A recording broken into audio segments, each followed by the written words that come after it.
Hello,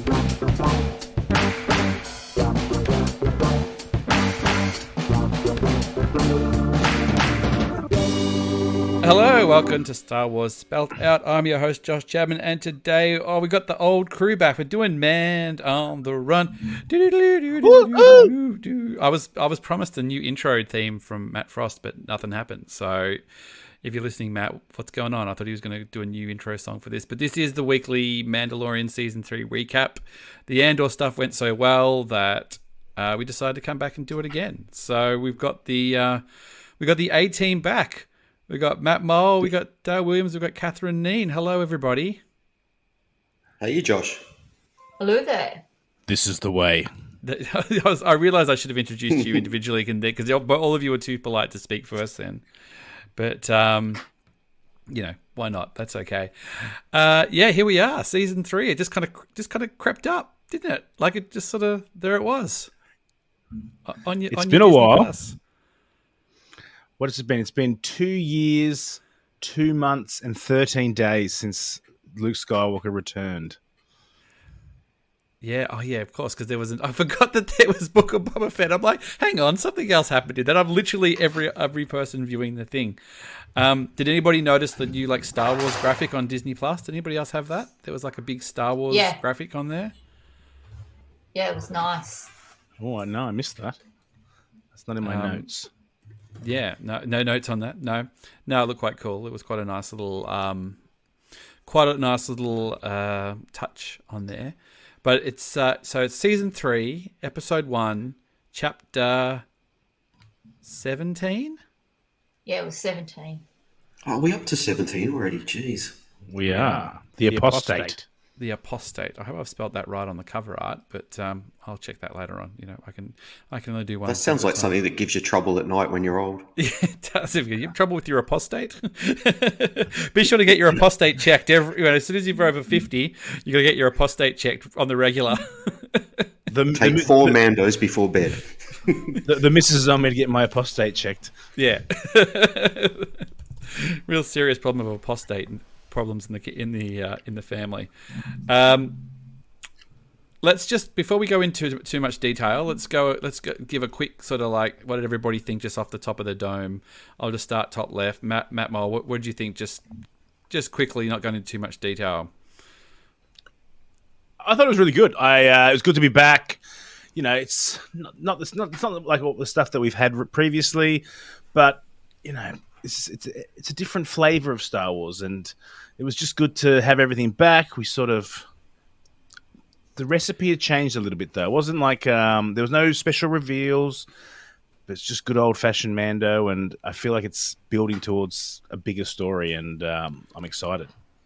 I think there was some cameos, or some reveals. Yeah, there wasn't there? Yeah, we'll go into the detail. Yeah. What about you, Catherine? Just after watching it, did you sort of get to the end and go yeah, pretty good, happy with that? Or just it's back, baby? More of a, yep, okay. It started in an interesting place. That was a very interesting place to start. And, during the flashback to see IG-11, that was great. But, Yep. What about you, Dale? Yep. It's funny to see Catherine not gushing over it. She's like, well, she was almost in a mess. She's in a post-Andor world. She's living now. She's just the standard to what everything else must be compared to. What about you, Dale? Yeah, it had 3 of my favorite ingredients in Star Wars, which is droids, aliens, and the pirates, the bad guys. So a very comic booky. Yeah, very comic booky and old school Marvel, and nothing wrong with that. Well, the funny thing is, you sort of touched on it there, Catherine.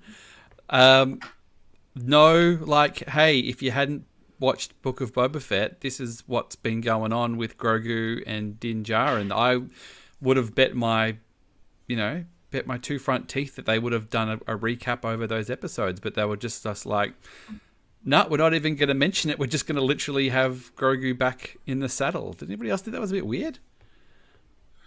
I think it's because in the lead up to it, there's been, season 1, season 2, Book of Boba Fett, the storyline that they've explained it in so many videos beforehand, and they sort of in the trailers as well. So. There's been so many trailers, and there was actually like a in case you missed it sort of thing video that was made and it was a good video as well, and it was just recapped everything quickly and. I mean, one of my friends said to me, "I hope they've fixed up the CGI." And I showed him the Luke Skywalker in Book of Boba. He said, "That's pretty good." I'm like, "That's been shown already." Look, on that, you say that they've done all this publicity or whatever. All I remember is that in the lead up to Rogue One, I was telling my friends, "Oh no, this is set prior to New Hope." All the advertising with that. Afterwards, I still had people going, "Well, where was Rey? Wasn't Rey meant to be in that one?" I'm like, oh. That's not Disney fault. That's just your choice and friends' fault. We're her friends. But obviously, people, Suck. We think it's, everywhere, but, we're in Star Wars Twitter. Yeah. Oh, look, people I know, there's no way. Yeah, there is a bunch of people I know who did not watch Book of Boba Fett and did not hang around for the titles afterwards and did not know any of that. At last they heard that Grogu was off with Luke Skywalker. So I'm a little surprised that they didn't go out, do a little like, hey, get acquainted. But there has been a bit of damage control this week. There has been, like you said, Matt, like YouTube things and, articles and all that kind of stuff. And today they just said, "Oh, by the way, it was 2 years of training." And yet, not long before it started, I saw another bit when, on the red carpet where Favreau was like, "Oh, it's been 2 years for us away. Maybe it was like 1 year or something." It's like, you shouldn't have never have put a time on it. We're happy as Star Wars fans with the wibbly-wobbly, timey-wiminess of Star Wars. I mean, let's face it, no one knows how long Empire actually went for. Empire, how long was Luke being trained for? How long were 5 days.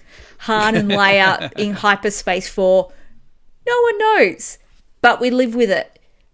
But once he put this sort of like finite, right, this length of time, was when people went, "Oh, okay, that doesn't sort of feel odd." How long was Boba Fett in the back to tank for? In his book for?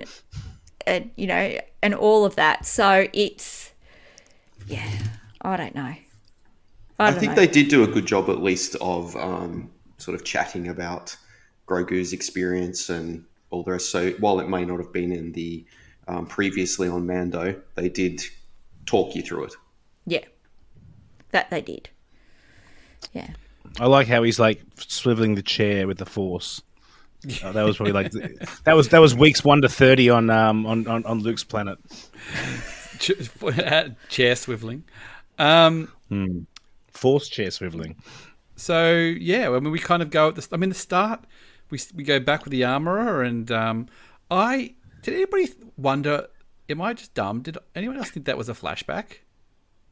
Yes. Yeah, and that was Din Djarin? Like, that was him? I'm like, I guess they're all just a little bit older than he is, and that was him doing his, like, initiation.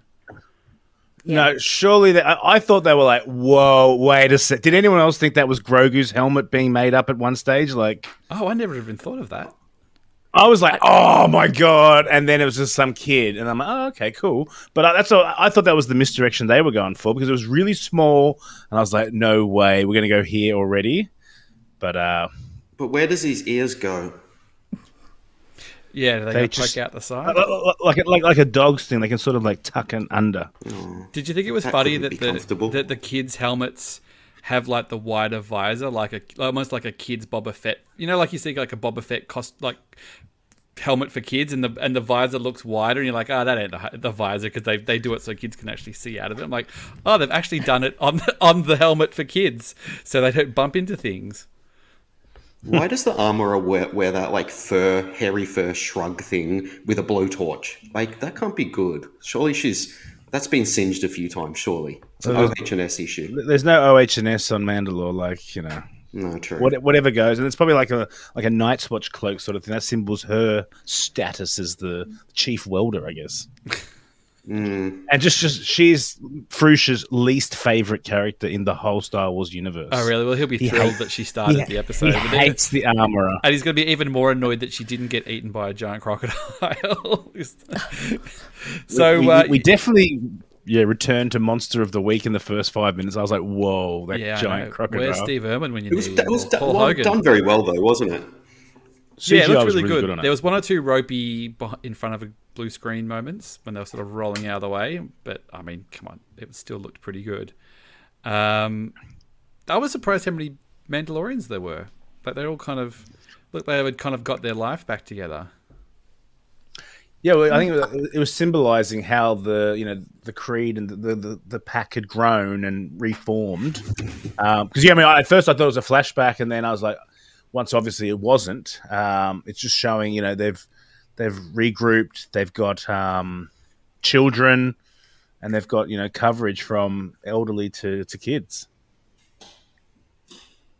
And I think that's part of the reason why I thought it was like a flashback. Was the number of people. Yeah, because obviously, when we saw them during Book of Boba Fett, we saw the armorer and what's his name? Paz Vizsla. Favreau Mando. Yeah. Chunky Mando. Yeah. Like we only saw the two of them, so the fact there is like a clan growing, like. Anyone else disturbed where they are getting these kids from? Yeah, that is a little weird. I mean, there was some conjecture. I didn't look that closely because I was sort of working today. That they were about the timeline of like how much time's actually passed. And like, apparently they were saying that Grogu was with Luke for 2 years. I'm like, that can't be right. That doesn't seem right at all. But anyway, yeah, it does seem like they're back on the recruiting drive though. But if they're just local kids, or if they're foundlings, or what they are. Well, I think that they'd be helping kids that are in strife, like Din was when his family was killed and murdered by droids. They're probably doing what they can, and then teaching the way of Mandalore. Like a good Star Wars without a kid being kidnapped / indoctrinated. Yeah, but then we get Mando and Grogu coming in at the last minute in the Naboo N1 and, zipping in and pretty cool. Pretty cool. Good scene the Naboo fight. I mean, it's a cool ship, but it's completely impractical. I mean, they even show how impractical it is just like getting around hyperspace from one place to another. Like he's kind of just like slumped in the side of the cockpit trying to get some sleep. His other ship had a toilet and everything in it. Like... Yeah, it's not made for long journeys. I don't think it's very short term piloting. Yeah, and when he landed on that, outer planet or whatever of Mandalore, they did not show where Grogu's capsule came from. Like they didn't want to show. Oh yeah, we can't actually fit it on the fighter, but we'll just have it appear and make you think, oh yeah, it's come from the fighter. Whereas with the previous ship, came from the storage hold.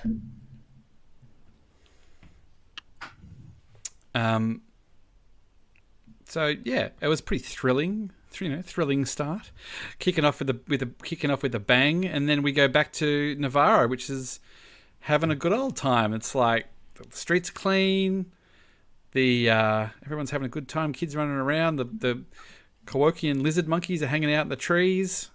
That was great. Josh, I'm just going to stop you there for a sec because I feel like you have missed the silhouette in hyperspace that we need to address. The blue thing in the room. Oh, yeah. And as soon as I saw that... The blue whale in the room. The space whale in the room. Yeah. I'd like to address it. I did. The multiple space whale. I did think of Grogu when I saw those. And I was very happy with that. That was the foreshadowing of the space whales. Are they the space whales that are taking Ezra and Thrawn into the Outer Rim? I think that's laying the seeds for the future. And I'm very excited. Those damn space whales. Yeah, I was like, oh man, Matt's going to be so happy when he sees those. Boss Hart is going to be shitting himself when he sees it tomorrow morning because it's like 4 a.m. in Maine right now, and he's But he has been saying in every Scruffy's trivia that we'll see live action space whales, and I'm not sure, but I think he said, "Oh, I'm going to skip it now because it's obviously coming in Ahsoka, so he's going to be filthy." He might lose the Scruffy quiz off the back of that. The pedant would be, did we actually see them? Did we just see a silhouette? So does that count for a point of seeing them or not? It counts. I think it counts. Yeah, I think you've got to count it. I mean, if you saw the silhouette of Cassian Andor, would we have seen him? Would it count? It would count. I think you've got to lay the groundwork, on those. Forget the space whales. What about Karga's sweet droids carrying his oh my god! Lando would have been absolutely furious at that he hadn't come up with that idea. There was two of them. Two, yeah. I know. There was some real Lando vibes of talking around going, hey, look how great this is, we're a small operation. Yeah, that's the price you pay of being successful. I think, I'm responsible now. There was a lot of vibes of him sort of showing off all his handiwork, wasn't there, really? He was living his best life. Yeah, I put notes bad in that. those droids don't have more of a purpose in life, really. And then we got a little sort of Cara Dune reference that bye. They went there. They actually addressed it, and I think that came out in an interview. I think yesterday. I mean, the question was, would it even be mentioned? But so, what did she get? She got promoted, or she got recruited to the Space Rangers because she caught Grief Karga. Not Grief Karga. No, she caught Moff Gideon. Moff Gideon. She brought him in, and Special Forces have taken her in, so he's marshalless. It's. They said that they're keeping the character alive, but they're not using her this season. So they're keeping the door open for a reuse or recasting. Recast. I don't think they're going to bring her back. She can't. She rolls back on her stances. But look, it was kind of funny that they actually kind of went there. But I guess, like you said, it's it's one line of dialogue and move on, and it's kind of done. So. But a lot's happened there in 2 years, hasn't it? They've really got their shit together. That feels like it's and the town's looking great. Oh, it looks great. You can see the commerce, construction, everything. Street performers, carnies. But then they've got a big sort of statue of IG-11 in the town square. I guess because he blew up the Empire. I guess was that the reason, or was it just? Had they even just used the actual droid and dropped it in? Well, that was for his sacrifice to save the day. It was there last season. Was it? Yeah. Oh, I missed that. They had the foot stepping on the head of the droid of the stormtrooper head and stuff last season. God, I missed that. Yeah. Okay. Yeah, but I hadn't, realised they'd used actual parts because he knew, I thought he exploded up. Yeah. Well, it was a little bit. It was cool to see, but it was a little convoluted about why exactly he needed him, and then he didn't seem like he did need him. But then I don't know. Like they pulled the statue down, and then he just sort of plugged it in and it started working, which is weird that they were just, even though he blew himself up last time, no one thought just to plug him in to see if anything's going on in there. Like, now let's put him in the town square. He was a hero. If all it took was to give him a jump start, that's all that matters. No, I'm not going to worry about that. But then we wouldn't have got to Fraggle Rock. Yes. Now, that wasn't actually Babu Frick in there, was it? It was just his peeps. No. His Anzellan people. Yep. Yeah, the Anzellans. And what double cuteness, Grogu giving him a little hug. That was quite nice. As somebody who always probably is the smallest, he probably enjoyed not being the smallest. And they're just awesome. The puppetry of that is just absolutely awesome. Yeah. I love that you could tell it was puppetry or almost stop motion at certain bits. It was great. It was great to really see it. And, I'm reminded of Werner Herzog's words of, use a puppet, you cowards. God. Do you think that this is the most droid heavy episode and aliens heavy episode? It'd be pretty close. Yeah. There were a lot of droids. Because nearly every scene had something and new creations and new looking droids and. I'm thinking, of the one from last season when they were on that Mon Calamari and other things. The shipyards. Yeah, the shipyards. That had, a lot of aliens. And my favourite, the episode should have been called Bad Baby. Just saying. He was good, baby. I know, but they kept calling him Bad Baby. Oh, that's right. That was good. So he gets IG-11, plugs it in, and IG-11 goes a bit mental, and you get these sort of Terminator vibes where it's like, that looked like quite stop motiony, didn't it? Do you reckon that was done stop motion? It looked a bit janky, but in a kind of a nice 80s kind of. It definitely felt like this, same sort of scene like Terminator or Terminator 2 with, the T-100 sort of crawling. One arm and half a head and still coming for you.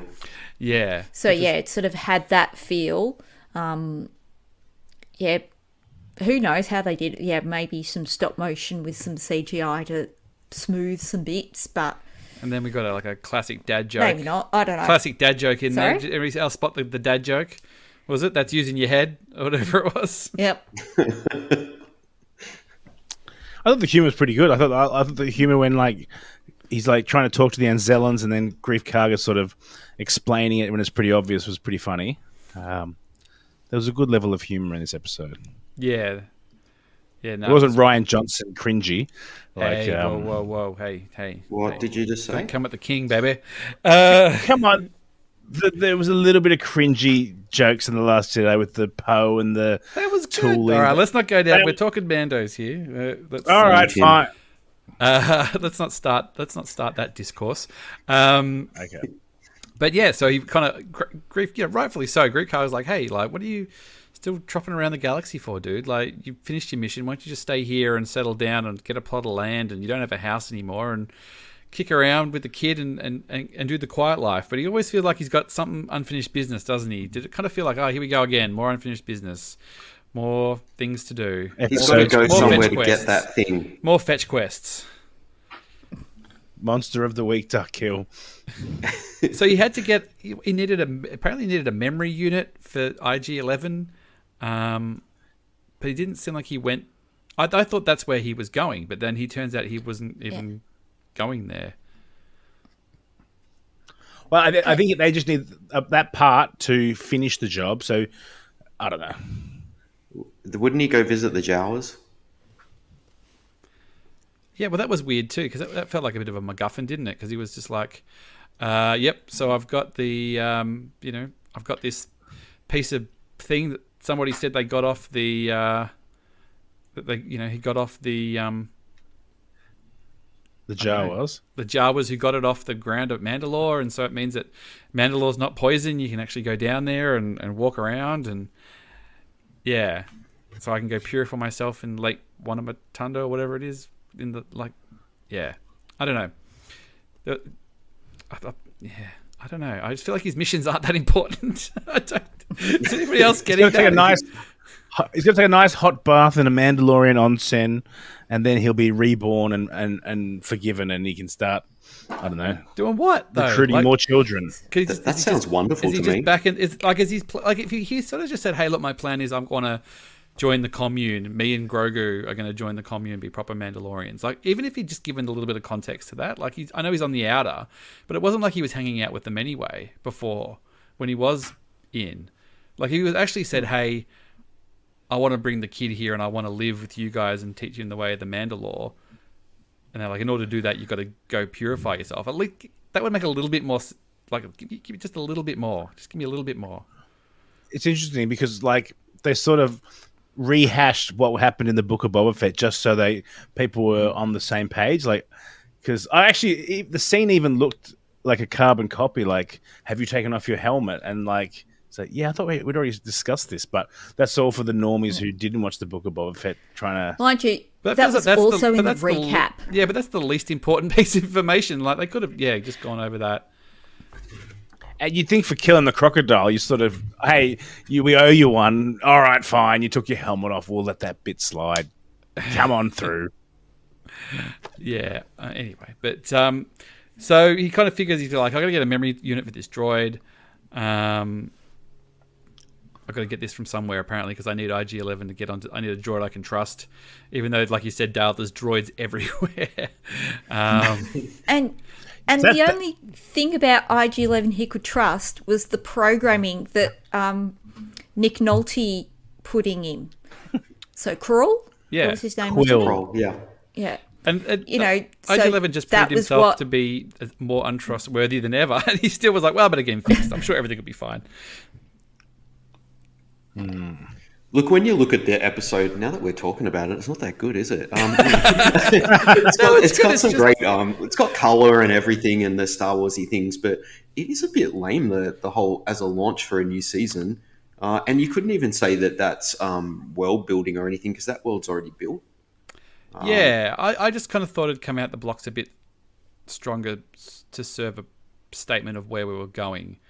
But it kind of what did we learn from this story? He went somewhere to get, then he has to get something, and he has to go somewhere to get that something. Yeah, it's almost a little Rise of Skywalker. The end. Like go to here, then go to here to get the thing to go to here. But I and then he sort of turns up at the subplot that sort of runs underneath is that the pirates turn up to Navarro and want to go drink in the bar, which is now a school, and they seem very intent on drinking in the bar. I'm all for drinking at school. Catherine, the school teacher here, is like, no comment. No cool. Oh dear. But it's like, dudes, I'm sure there's other bars. Like, want to go to a bar that has alcohol? What does it matter? Look, one really awesome thing was Bo-Katan really striking a pose on that throne. She'd set herself up and she was waiting for someone to come in and check her out. That was, absolutely awesome. She was looking very nonchalant, very, I don't give a fuck. Zero fucks. Zero fucks were given this day on Kavala. I don't have my sword. It's all your fault. Yeah, we've seen this before in Star Wars. I mean, how long can you really be sitting on that throne and keeping yourself obviously, if she saw the ship coming, she's obviously just run from downstairs and gone, all right, I got to just sit on the throne and look exactly. Cool, like I'm giving 0 Fs and stuff. But if she's just sitting there all day, just sort of dicking around on her phone, going, well, I guess I'm just the queen of the castle here, and I'm sort of king nothing, king of nothing. But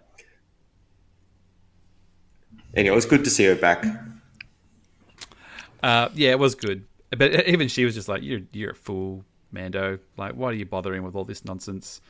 But it was quite interesting. Some aquatic ceremony won't... Yeah. Was it like Monty Python, like Holy Grail, Yeah. Strange women in ponds distributing swords is not a form of government. God, I wish I got the quote more correct. But yeah, some watery tart threw a sword at you. So basically, she didn't have the Darksaber, and all her followers kind of just racked off. Really, it seems. Yeah. So she's with the ships that she got. So that does leave that in an interesting sort of place where she's kind of, like you said, queen of nothing. So how dangerous can she really be? But I don't know. It doesn't seem like she's just like, hey, if you want to go lead them, they'll go follow you. But he's much more interested in getting his helmet.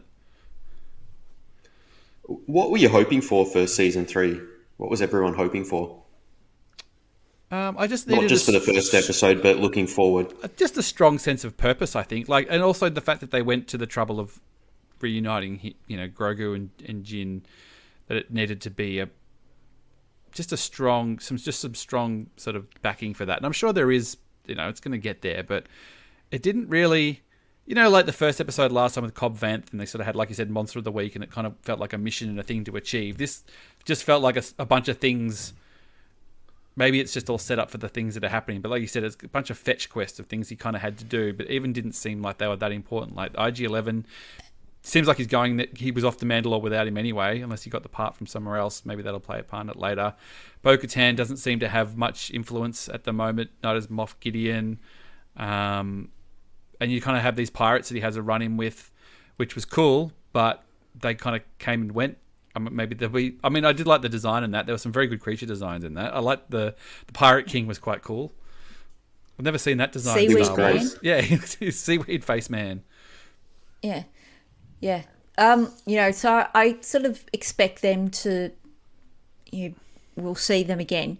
But, on reflection, I'm sort of thinking back through the episode going, did Grogu actually need to be there?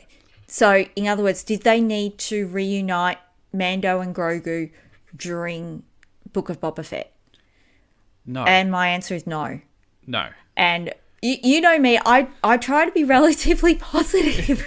Like if I don't like something, I tend not to talk about it, except for Iron Fist. I'm still bitter about that.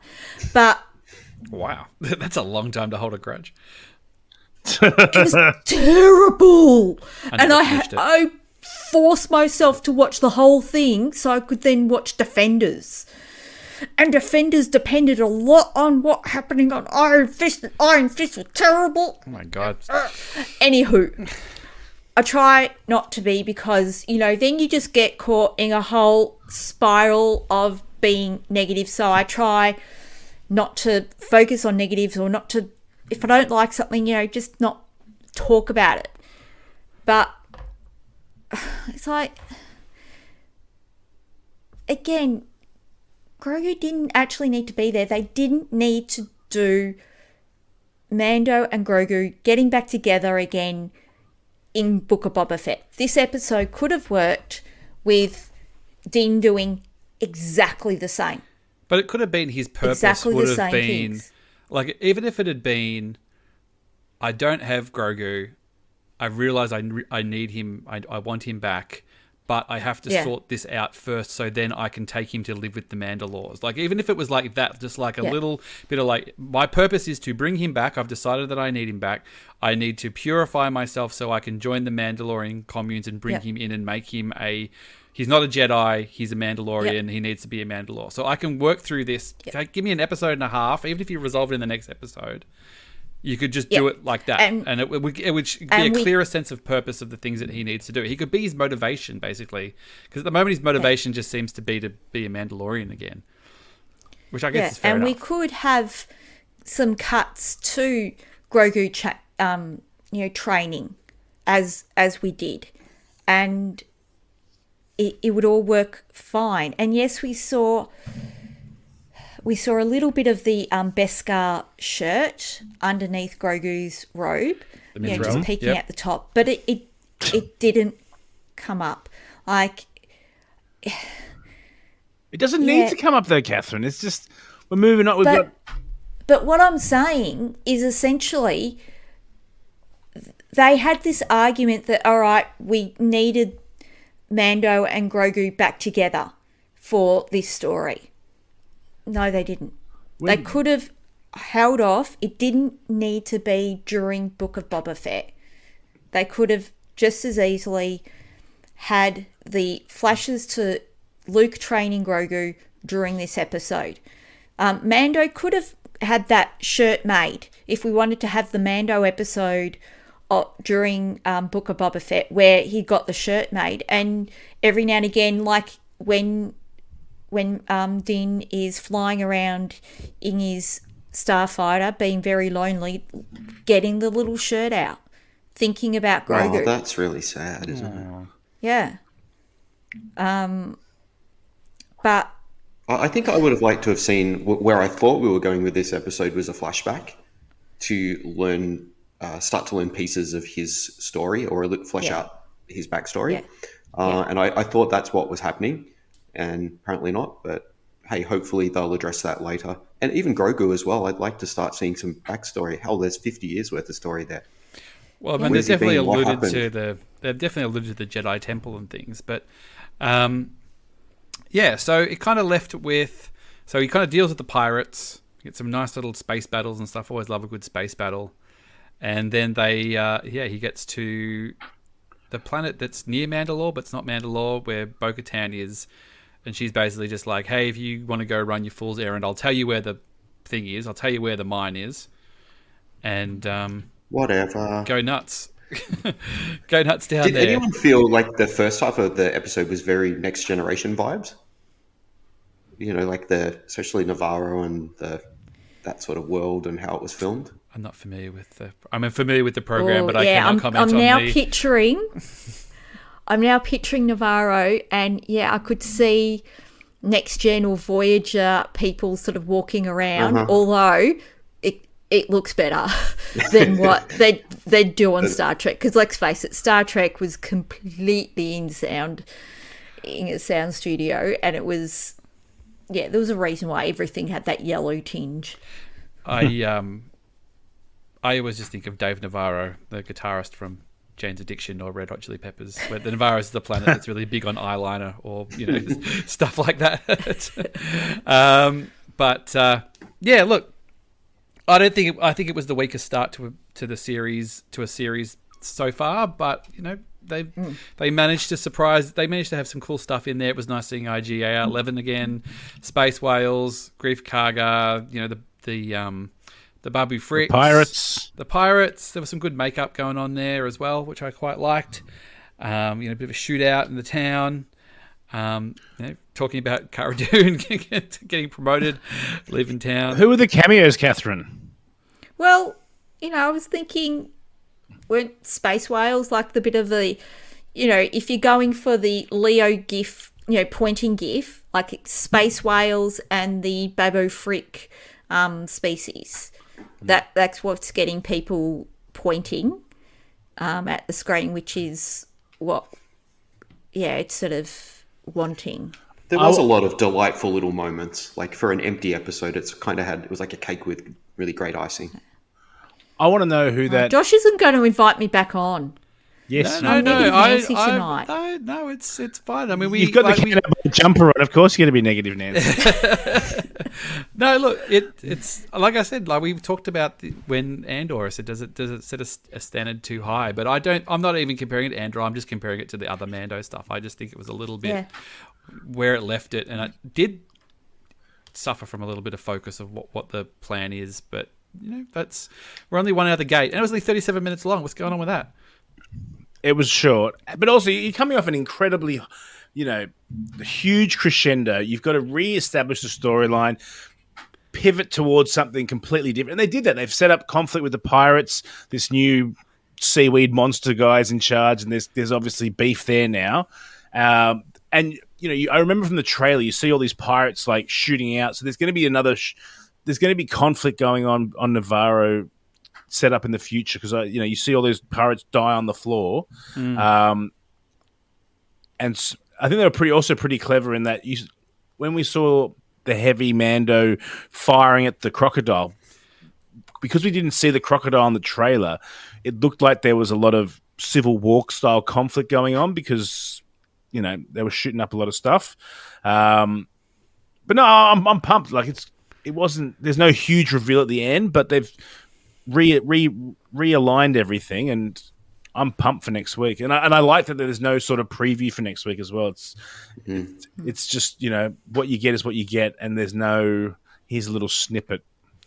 Yeah, it was kind of interesting that I know that people who got to go to the premiere saw the first 2 episodes, and I did see some sort of gushing reactions of things, and maybe it's all more in the second, but I think just watching the first, whether it'll be as gushing, but like I said, maybe we're too cynical now, but who knows where it goes. If you remember the Book of Boba Fett, the first episode was relatively weak and short, and the second episode was super long and awesome, and the two would have been better off as a paired thing. Yeah, I mean, people always sort of say that the first Andor episode is the hardest to get into, because it needs the other two the other 2 or 3 to complement it, which was. Even I will admit that with Andor, I think you really had to watch the first 3, absolutely. in one sitting. Yeah, but I think that was more of a denseness of the story, let alone a lack of a lack of direction in this, and I guess this is coming in, because we've also got the baggage of the 2 seasons before that and the Book of Boba Fett stuff as well. But it's very nice to have everybody back. Aside from that, so. Look, I think they've never let us down. If you look at a season overall, there's been some weaker episodes and some whatever episodes, but for each one of those, there's been 2 awesome episodes, and the series has got a high quality track record. So I feel like it's about a 6 out of 10 personally on this. Matt, I think you probably feel a little higher than that. 6 plus 1.5 for the space whale, 7.5. 7.5. I mean, I don't really like the number on stuff. Not enough ISB and not enough, Blackpool, not enough prison cells. No, but it's a completely different show, and I loved it was back. I do feel like the music, without Ludwig there, you can just feel that little music's dropped off a bit. Not saying the other guy, his understudy is bad, but Ludwig has that little. Oh, it's not him anymore. Touch. It's not Ludwig doing it, is it? No, it's the guy from the Book of Boba Fett who's his understudy, who works with him. Protege. His apprentice. Right. His apprentice. Interesting. Okay. I didn't really know. So I have to go. I mean, I'll probably watch it. I might even just watch it again after we finish here, just because Kat was out. She hasn't watched it yet. She'll probably be keen to get into it. I might only 37 minutes. The same. Is she? You're like, I'm just leaving here to go through again. It too. All right. Well, let's. So when you watch it, can you? Because the pirate captain's voice sounded very familiar to me, and I have to admit, I didn't really study the credits. I thought anyone the same else thing. go? He's British. I'm so keen to know who it is because he's so familiar. It did sound familiar, my finger on it. Yeah. But as we've established, there's only 20 working actors in Britain, so it won't be hard to figure out. Yeah. So what do we reckon is going to happen next week then? Oof.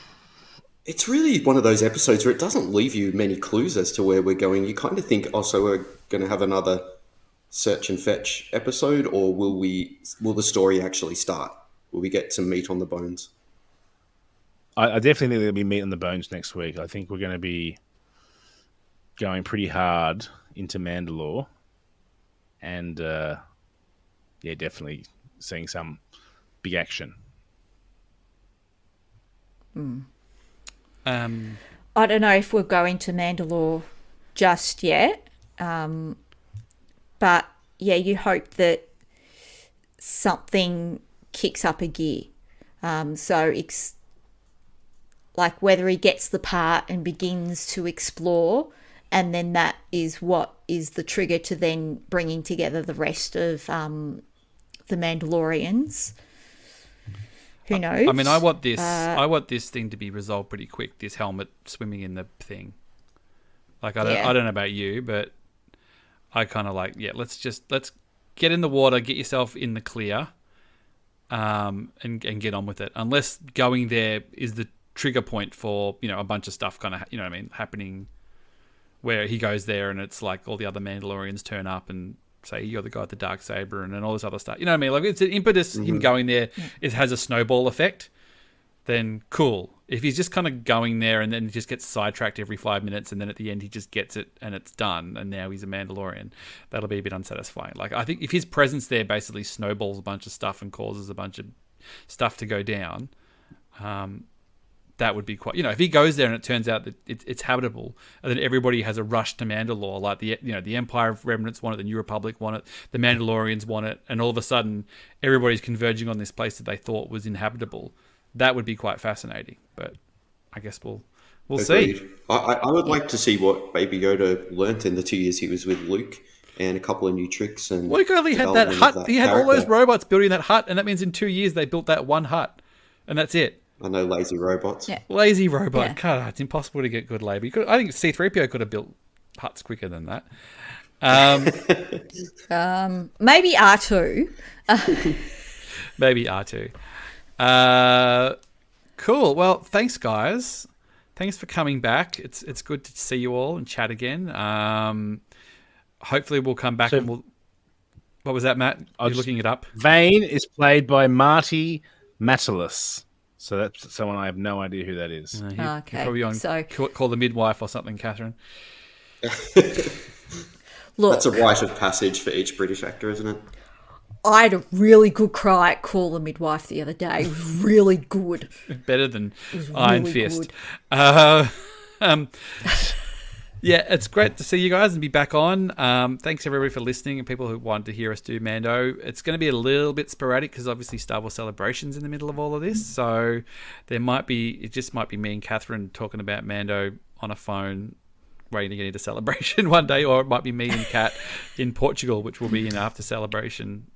Just sort of after I make her watch it. So we'll see. It might be a little bit sporadic, but people were keen to do it. So you know what? You've got it. You came for it. You asked for it. You got it. Dale, where can people find you, mate? You can follow me at Rebel Legion Hoth Base, where we're doing lots of cool things. And I hope you guys are all going to be at the 40th anniversary Return of the Jedi screening at the Astor Theatre. There's also a marathon, I think, a week later. As long as they don't spoil it before the movie, Dale. I know, you're pissed about that, hey? Yeah. I did comment on the Astor thing about that, and they thumbs up, so hopefully somebody got fired over that last time. Okay. But anyway, well, no, hopefully they just got told not to do it again. Because I'll take Olive, but I don't want her to know what happens before the movie's done. How about you, Matt? Where can people find you? Yeah, the boys are going to be we took a long break. The boys are getting back on Sunday. We're going to be reviewing things too every week. 3 Men and a Baby Yoda podcast. Me, Dylan, Callan, maybe Turbo too. Frush will come back as well to join. He's our resident sad sack. We love him. Frush and I should get together and have a podcast. I won't let him moan as much on my podcast. That's probably why. Well, we already do Pepper together, so I can't ask too much of the man. How about you, Catherine? Yeah, GeekPod's been putting out some pretty quality content. You had Struthers on recently, and I strung two together. Yep. And working on some more. It's just back at work, it cramps the time. This having to earn a wage, how it really ekes into your time to. Oh, it's bullshit. I know. Oh, your podcast doesn't earn any income? What podcast does? No, unless you're Serial or something like that. Oh, who knows? It's like, who can be bothered with Patreon as well? Who's got the time? Just give it away. So, yeah, at Catherine_Kneen on Twitter, at That Geek Pod on Twitter and Instagram, where, yes, I'm still looking forward to Andor Season 2. Yes. And, pre-sizzle for Celebration, where, crossing fingers, there will be some Andor people there. So we know Dedra's Josh there. Can capture the madness. We know Dedra's that will be Catherine. Dedra's going to be there for sure. She's the only Andor cast member confirmed so far. So yeah. I think there's a lasting of guests in the next day or two, but I think even if they're not doing autographs, they might turn up on a couple of stages and stuff. So we'll see. We'll get closer to. And again, we've got to juggle the Celebration blog pods through this as well. So they're still going to happen. There's going to be a lot of stuff coming out. So keep refreshing your feed or block it or whatever. All right. Well, thanks everybody. Same time next week. Look forward See to you, it. everyone. Yep. Thanks for having us, Josh. Thank you. See you soon.